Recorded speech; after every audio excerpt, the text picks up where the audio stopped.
अस्सलाम वालेकुम नाज़रीन, मैं हूं Ali Abbas Suleria voice of Pakistani channel के साथ।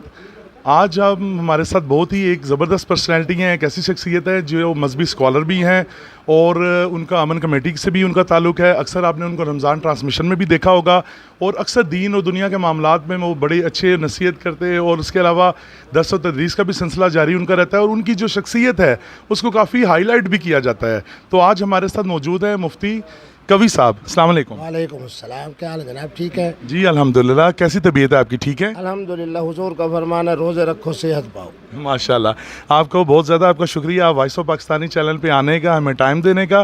तो कभी साहब आपकी आजकल क्या मसरूफियात हैं? बहुत अरसे बाद आप रौनक अफरोज़ हुए हैं। देखिए जी, माह रमज़ान के अंदर तो एक ही रौनक है और वो है कुरान मजीद की तिलावत। नवाफिल की सूरत में हो, तरावी की सूरत में हो, दौर की सूरत में हो, सुबह से लेकर शाम तक जो बेदारी का वक्त है उसके अंदर कुरान मजीद को ज़ियारत करना, कुरान मजीद का देखना, कुरान मजीद का पढ़ना, फिर नमाज की सूरत में पढ़ना, ऐसे बग़ैर नमाज के। तो यही आजकल मसरूफियत है जो ज़्यादातर चल रही है। बाकी हमारे यहाँ इस्लामी अदालत इंसाफ है तो अल्हम्दुलिल्लाह उसके अंदर जो 2 4 5 केसेस रोज़ाना आते हैं उसको भी देखता हूँ। अल्हम्दुलिल्लाह पिछले दिनों ज़रा मैं खलवत नशीर रहा जी। तो उन्हीं दिनों के अंदर भी मैंने ये देखा कि इस वक्त कितने मसाइल ऐसे हैं जो इस वक्त उनकी रहनुमाई अगर की जाए कुरान और सुन्नत की रोशनी में, जिन्हें हम कह सकते हैं कि नए फ़िकी मसाइल, जी। तो अल्हम्दुलिल्लाह वो 51 के करीब मसाइल हैं जिनका मैंने पूरा उसको अपने जहन में भी लाया, उनको जनाब तहरीर भी किया। अब मेरी ख्वाहिश ये होगी कि उन मसाइल के ऊपर गुफ्तगू की जाए, अहले इल्म भी गुफ्तगू करें। हमारी तरफ से हर 3 से 4 महीने के बाद एक तहकीकी रिसाला उम्मत मुस्लिमा के सामने और बिलखुसूस उलमा के सामने पेश कर दिया जाए। इन मसरूफियात के अंदर आजकल मेरे दिन गुजर रहे हैं। अच्छा, इसमें तो जी कोई शक नहीं है कि मौलाना के पास माशाल्लाह बहुत ही इल्मी ये बड़ी वुसअत रखते हैं। ये ख़ुद भी एक इल्म का दरिया इनको आप कह सकते हैं। लेकिन हम इनसे आज ये भी पूछेंगे कि इनकी जो शख्सियत है इसको कुछ कंट्रोवर्शियल भी बना दिया जाता है, कुछ नेगेटिविटी में भी ले जाते हैं। तो चाहे वो मौलाना थोड़ा मुस्कुरा भी रहे हैं, चाहे वो कंदील बलोच से लेके चाहे हरीम शाह से लेके और आगे तक हो, तो ये पूछेंगे ज़रा थोड़ा सा, आप तो बड़े अच्छे तरीके से लोगों को समझाते हैं, वो फिर क्यों इस बात को गलत ले लेते हैं? देखिए जी, बात यह है कि जो शख्स अवामी होगा ना जी, उसके लिए इस तरह के मसाइल पैदा होते रहेंगे। मुफ्ती अब्दुल कवी का अपना किरदार है जी, जिसने ख़ास एक सोच के साथ आना है, जी, उसकी एक अपनी सोच है। अल्हम्दुलिल्लाह मैं तो वो खुश नसीब हूँ कि हरमैन में जाऊँ, दुबई अबू धाबी की तरफ जाऊँ, दुनिया के जिस मुल्क में जाऊँ, अल्हम्दुलिल्लाह ख़वातीन और हज़रात का मुझसे बड़ा मोहब्बत का और अक़ीदत का ताल्लुक़ रहता है।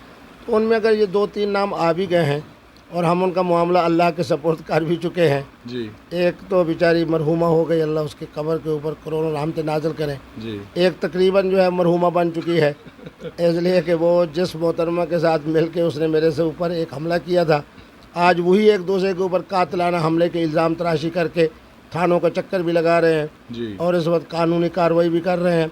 तो बहरहाल अल्लाह को जुल्म पसंद नहीं, और याद रखें कि जुल्म करे खा मोहतरमा खा मोहतरम, जी, कुछ दिनों के बाद उन्होंने अपने अंजाम को देख लिया होता है।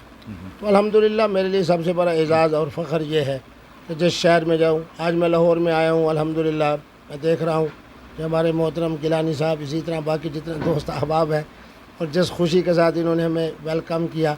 और जिस वक्त मैं टेलीविज़न में आता हूँ लोग मुझे बताते हैं कि आपके प्रोग्राम को बहुत ज़्यादा देखा जाता है, तो यही मेरे लिए एजाज़ है, यही मेरे लिए फ़ख्र है कि पाकिस्तानी कौम और बिलखुसूस पूरी दुनिया में रहने वाले मेरे पाकिस्तानी मुझसे प्यार करते हैं, मुझसे मोहब्बत करते हैं।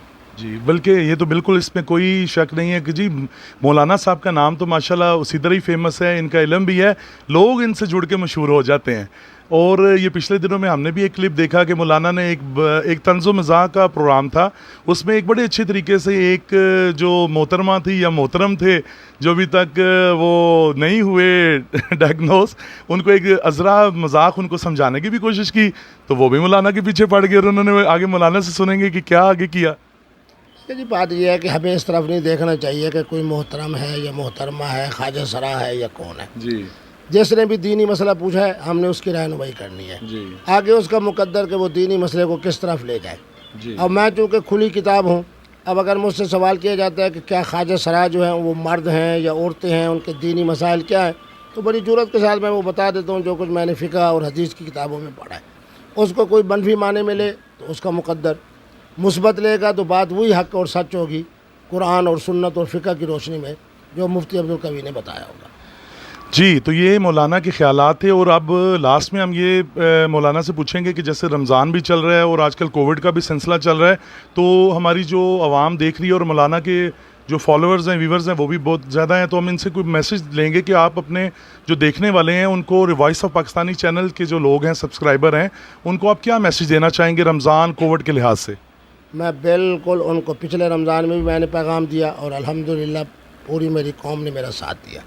ہمارے کچھ سادہ علماء نے کہا جی مساجد میں لاک ڈاؤن نہیں ہوگا, یہ نہیں ہوگا, وہ نہیں ہوگا. میں نے کہا اس مسئلے کے اندر فتویٰ مفتی عبدالقوی کا نہیں چلے گا بلکہ ماہرین فن کا ہوگا.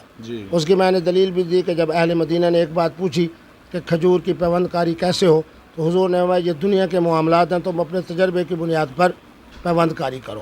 اس وقت ہمارے جتنے ماہرین فن ہیں, ماہرین طب ہیں, جس طرح انہوں نے احتیاطی تدابیر اختیار کرنے کے بارے میں کہا ہے, تراویح کے مسئلے میں, ہمارے جناب صف بندی کے مسئلے میں, نماز پڑھنے کے حوالے سے, کس عمر کے لوگ مساجد میں آئیں, کن عمر کے لوگ مساجد میں نہ آئیں, یہ ساری وہ باتیں ہیں جو کچھ انہوں نے کی ہیں تو اسلام ان کی تائید کرتا ہے. کیونکہ اسلام ہمیں یہ کہتا ہے کہ ایک انسان کی زندگی پوری انسانیت کی زندگی ہے. دوسری جگہ پہ ہمیں قرآن کہتا ہے کہ اپنے آپ کو ہلاکت میں مت ڈالو. اور تیسری طرف حدیث مبارک کی طرف ہم دیکھتے ہیں تو حضور کے زمانے کے اندر اگر موسلادھار بارش ہو جاتی تھی تو حضور اعلان عام فرما دیتے تھے شان رحمت کے ساتھ کہ تم گھروں میں نماز پڑھو, تمہیں پورا اجر و ثواب اللہ رب العالمین مسجد نبوی میں نماز پڑھنے کا عطا فرمائیں گے. اس لیے میں یہی کہوں گا تمام دیکھنے اور سننے والوں کو کہ جو ہمارے ڈاکٹر صاحبان کہیں ہم ان پر اعتماد کریں. ان کے اعتماد پر ہم جو بھی نوافل ادا کریں گے, فرائض ادا کریں گے, اس کے اندر اگر تھوڑے سے احتیاطی تدابیر کی وجہ سے کچھ ہمارے نوافل کے اندر کمی آ بھی جاتی ہے تو اللہ تبارک و تعالی ہمیں اس کا پورا اور پورا اور پورا اجر و ثواب دیں گے. جی ناظرین, تو جو آپ نے مولانا کی بڑی تفصیل سے باتیں سنی, تو انشاءاللہ ابھی دوبارہ کسی نیکسٹ ٹاپک, کسی نیکسٹ سٹوری کے ساتھ آپ کے ساتھ رابطہ ہوگا. اگر ابھی تک آپ نے ہمارا چینل سبسکرائب نہیں کیا تو سبسکرائب کر لیں. اپنے ہوسٹ علی عباس لہریہ کو وائس آف پاکستانی چینل سے اجازت دیجیے. اللہ حافظ.